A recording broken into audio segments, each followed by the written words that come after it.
Next tonight, we're going to tell you about Mermaids video games and how a massive online audience helped raise thousands of pounds for charity. Mermaids is based in Leeds and helps transgender children and their families, as well as campaigning for greater awareness of transgender issues.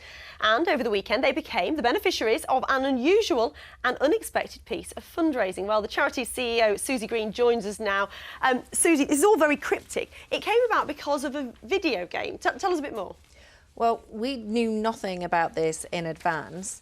And on Friday evening, one of our volunteers picked up that on social media there was this mention of an online stream that was going on for us. And we were like, we know nothing. So went and had a look at it. And essentially, this guy, who we now know and love very much, funnily enough, had decided to start an online stream playing Donkey Kong until he finished the game. And during the source of that, he was asking people to do donations for it. I've never heard of anything like this. Have you? People watching other people play video games?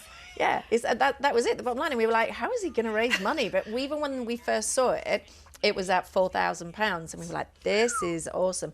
In the morning, 26,000. And so we started getting in contact with him and his crew and saying, you know, how can we help? And thank you so much. And he said, well, I just thought I'd raise about 2 or 3 grand for you. And we're like, it's at 26 already. So we sort of jumped on the line. I had a couple of conversations online, but what we didn't expect under any circumstances, any of us, was that it would get so huge. Tell me something about what you hope you'll be able to use this money for, because clearly you've got some important work to do. Well, we are waiting for a review on a current grant to be finished, which is actually the reason why this video was made in the first place. If we don't get that money, then we will put some of this money into actually pursuing that project, which was essentially to set up more local groups across the country for families and young people to come together. It's essentially like a coffee afternoon, and it's for families to come into a safe space where they can meet other families that are dealing with the same issues as they are, which is essentially that their children identify as trans or gender variant. And it's a way of reducing isolation and loneliness and giving people access to their peers. So that's certainly one thing.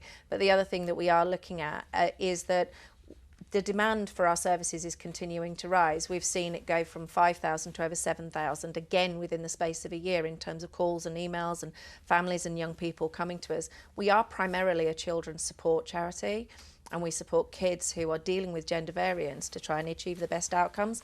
And that can come from directly supporting young people or from supporting the family as a whole.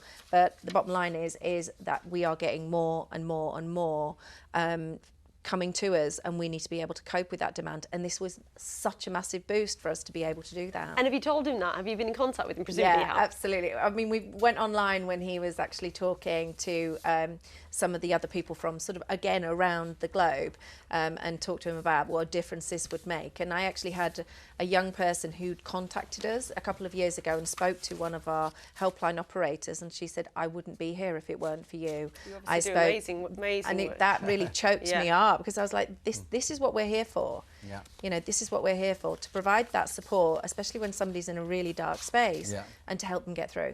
Great, well done. Congratulations. Thank you. Now, Huddersfield Town's new head coach says he's proud.